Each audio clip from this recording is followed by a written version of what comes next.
genetike današnjih Srba je kao genetika Jevreja. Vaše mišljenje o Vojislavu Šešelju.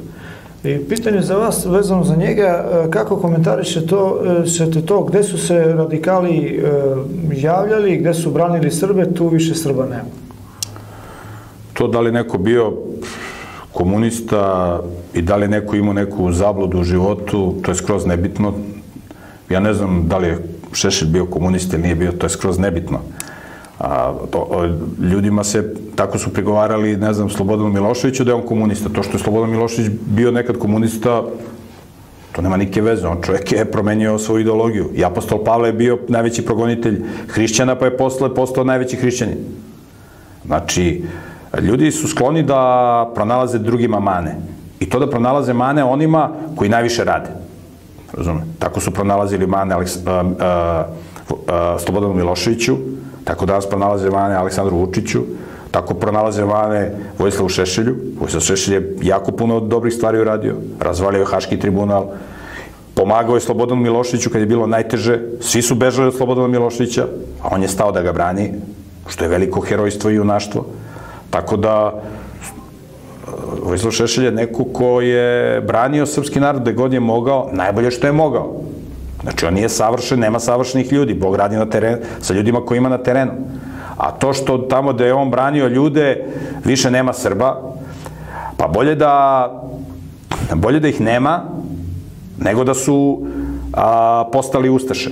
Znači, šta je bolje? Je li bolje da su se Srbi iz Krajine doselili u Srbiju, ili bolje da su svi konvertovali u papsku religiju i postali ustaše? Mnogi su poginuli. Pa poginuli su da su branili. Pa čekaj, šta je bolje? Je li bolje da pogineš ili da postaneš izdajnik i ustaša?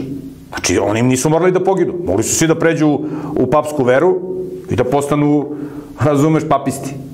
I da sačuvaju svoj život. Mogli su.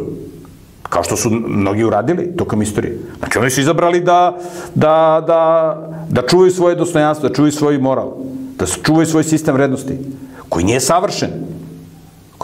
Ali je daleko moralniji od onog koji se nasilno nametao. Znači, ono što je osobina velikih junaka, to je da brane svoj narod. U Bibliji postoji zapovest, ne da brane, kad kažem da brani svoj narod, da brani i one koji su na Božoj strani. Ne pričamo da se brane Srbi, Hrvati, Albanci, ne znam, ovi, oni, Mađari. Braniš ljude koje, u Bibliji kaže, kad vidiš da se proliva krv tvog bližnjeg, nemoj da stojiš sa strani i da gledaš, nego skoči i pomozi. Znači, ako pošten i moralan Mađar trpi teror, treba da mu se pomogne.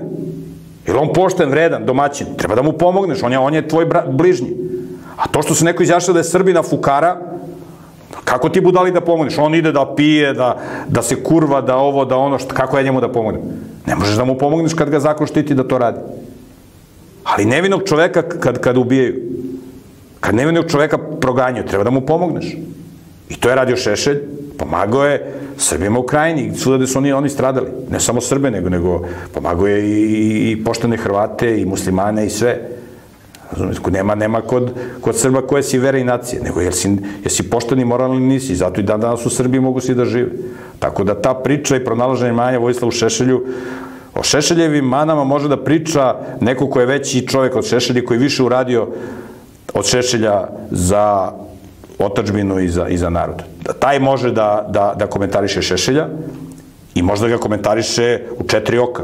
Nepristojno da ti javno sad ti pronalaziš. Znači, ili ima nešto pozitivno kod Šešelja? Ima puno. I time mi treba se bavimo. A to da on može da bude bolji, svako od nas može da bude bolji.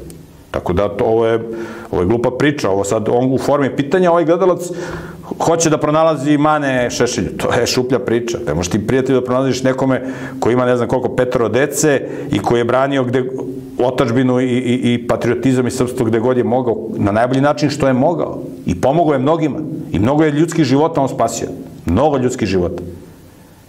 Zato što je branio, da nije branio, bili bi pod ustaškim nožem.